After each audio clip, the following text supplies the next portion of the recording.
हाय, आज सकाळी मम्मी म्हणाली, की तिची तब्येत ठीक नाही आणि पप्पा येत आहेत, डॉक्टरकडे जायचंय. मग मी, पप्पा आणि मम्मी तिघे निघालो हॉस्पिटलला. हॉस्पिटलला पोहोचलो आणि मम्मी गेली डॉक्टरकडे. डॉक्टर म्हणाले, की तिला 2 सलाईन लावावे लागेल कारण तब्येत खूप वीक झाली आहे. आणखी या गरमीमुळे तिला डिहायड्रेशन सुद्धा झालं होतं. मग सलाईन लावलं. त्याच्यानंतर आम्ही घरी निघालो. घरी येताना पाऊस सुरू झाला. मग घरी आले, सगळे जेवले.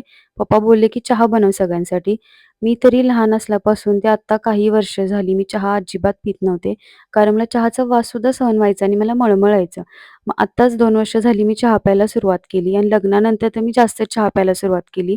मग इथे आम्ही गुळाचा चहा पित आहोत, कारण पप्पांना शुगर असल्यामुळे आम्ही साखर कंप्लीटली बंद केली आहे. मग मी पप्पांना चहा दिला आणि मी सुद्धा चहा प्यायला बसले. मी घेतली होती चकली, चहा आणि चकली खायला. तुम्हाला सुद्धा चहा, चकली आवडते का? कमेंट सेक्शनमध्ये नक्की सांगा. मग चहा पिला आणि रात्री झोपताना मी फोटो सिलेक्ट करायला बसले, कारण लग्नाला 5 महिने झाले, तरीही मी एकही फोटो अजून सिलेक्ट केलेला नाहीये.